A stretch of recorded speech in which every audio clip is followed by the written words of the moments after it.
right?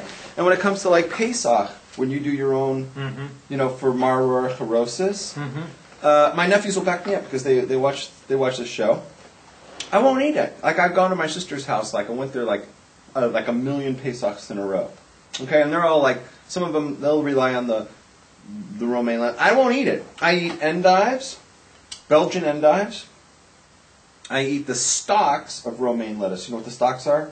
It's just the stem. Yeah. And my brother-in-law said there's no bugs on the stem. They only go on the leafy part. So I stay away from that. And I also eat the horseradish. And I don't touch any lettuce leaves. That's how you get away with it. I don't touch it. I don't want to deal with it. I don't want to have to check. I don't think that there's anything over the top on any of that. That's what we've been doing for 2,500 years. Washing lettuce with soap. Like they're recommending like using food detergent to wash. Okay, here's something that you need to know. 20 years ago, I was working for the OU as a kosher food supervisor, and Hey, give you a story. Don't get lost. I'm trying to figure out where I'm going to press. Oh, here it is. I was working as a kosher food supervisor for the OU. Yeah. And they came out with like a whole campaign about the bugs. Yeah. The OU. And I remember all the pamphlets and the brochures of all the problem bugs, what you had to do with each type of vegetable. And basically it's the Brussels sprouts, like the ones I mentioned before. And the question you want to ask has been asked. Okay? For crying out loud, I just lost it. And the question is, and this is an article from the OU website, and the question is, why is there such a preoccupation with the potential of finding bugs in produce today? I don't recall observing my own grandmother checking fruits and vegetables for signs of infestation. And they answered the question, the reason why that we pay more attention today than they did 100 years ago, and they did, let's say, in the times of the desert. Why did that? Because you asked the question, why didn't they use soap and whatever? And the answer is right here. The answer is where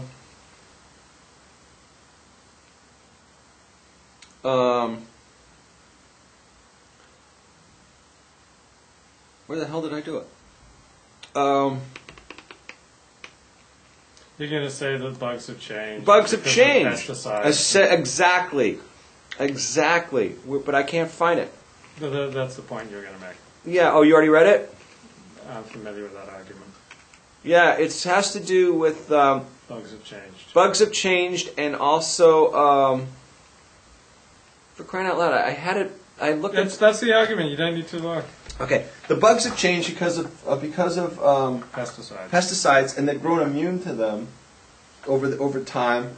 That the bugs themselves have changed. They're a lot more harder to spot. They're a lot harder. They don't fall off. There's that, and also there's a lot of weather changes that have taken place, and we're not living. Global warming. There's the global warming nonsense, and you have to give that some. No, you have to seriously. Yeah. Yeah. So there's that. It's changes. Oh, here it is. There are actually a number of contributing factors, including changes in diet, growing climates, and the usage of pesticides. All of those have impacted the likelihood of finding insects in some of the foods that we eat. In other words, there's a lot more insects today in foods, and so we have to take it more carefully. It's not that, let's do another Chumrah, folks. Let's bring out the box lights, whatever you call it, the light boxes. It's not like that. It's something we have now, a technology that we can use to make it easier. I saw that from my brother-in-law. He showed that to me. He's not a machmir guy. He's not into chumras. Okay? He's not. He's not. He just said that this is if you're going to rely on your own eye, you're going to fail every time because these bugs blend in with the leaves. That's number one. So we have the technology. Let's use it. But we shouldn't be any less stringent. The Torah tells us clearly in the Talmud, that's the way it's been for 2,500 years. And you will not find a single poisek today that disagrees with me. The only person that you can find on the planet who goes against all this is some conservative rabbi, some heretic, and that's what you're running with. So now here's what your shita is. You got the anti-Jewish journal. You got some heretic, and you probably have Dennis Prager in your back pocket, and you are running with them, and you're laughing at all the frummies. Oh, and you got to take the Lakewood Rav, who says everybody should bang shiksas. So there you go. That's your team. I like my team better. I've got the Gemara. I've got my brother-in-law. I've got the OU. I've got the Star K. I've got all the poi scheme today. I've got the Masera. I'm good. Okay, I've said my thing. The Rab said his thing. You can decide for yourselves. All right. So now we're on to the Ten Commandments. You want to do that? Yeah. Okay, so I want to do this segment, and it's called... well, I need to give some background real quick on it. Okay, Levi? Yeah. The segment is a sequel, if you will, to a segment that we did 2 years ago, and the segment was called The Ten Commandments for Liberal Jews. Remember that? Yeah. Very successful segment, and I've been inspired to write what's called, present a sequel to it, and I call it The Top 5 Reasons Jews Cannot Vote for Obama. Okay? And here's what the segment is, right? Okay. And I'm going to read them out. And these are the top 5 reasons Jews cannot vote for Obama. Number 1, Obama hates the state of Israel and wants to hand it over to the Arabs that murder Jews. That's the top reason. The second reason is Obama sides with Occupy Wall Street, which is a pogrom and blood libel against Jews. Number 3, Obama loves Islam, which calls for the death to Jews. Number 4, Obama loves Marxism, whose designer wrote books condemning Judaism and its Jewish followers. And number 5, Obama hates Judaism and condemned the world's largest kosher slaughterhouse as being guilty of multiple federal crimes long before its case ever gone to trial.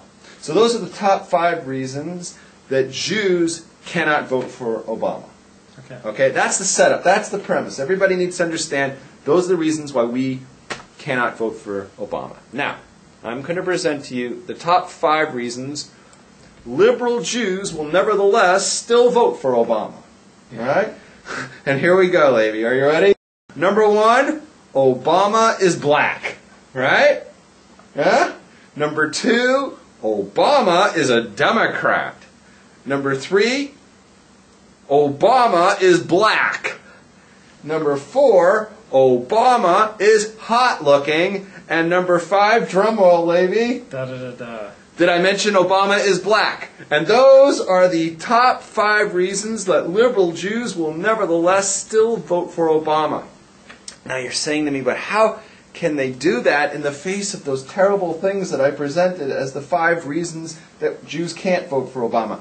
What are they going to do? Well, how are they going to explain us? How are they going to handle it? And now we lead to the top 5 reasons that liberal Jews will give to explain Obama's Jewish opponents. Again, the top 5 reasons that liberal Jews will give to explain Obama's Jewish opponents. Are you ready, Levi? Let's have a drum roll. The number 1 reason is those Jews are racists. Number 2, those Jews are brainwashed by Fox News. Number 3, those Jews are racists. Number 4, those Jews are homophobes. And the number 5 reason why liberal Jews will give as to explain Obama's Jewish opponents is, drumroll please, lady. Da-da-da-da. Those Jews are racist homophobes that are brainwashed by Fox News and hate good-looking black Democrats. And that is the sequel to the 10 Commandments for liberal Jews. Huh? Any comments, lady? Okay, let me go back. I want to disagree with something. Okay. So I don't believe that Obama hates the state of Israel. I just think he has no feelings for it. I think he probably hates Benjamin Netanyahu and Israel's right wing, which is Israel's right wing government. I think he hates them. I don't think he necessarily wants to hand it over to the Arabs that murdered Jews, but he's certainly no big friend of Israel either. So I think he finds Israel perhaps a little distasteful, and particularly, I think he absolutely loathes Benjamin Netanyahu. Okay, Obama does side with the Occupy Wall Street crowd. I don't think the Occupy Wall Street is a pogrom and blood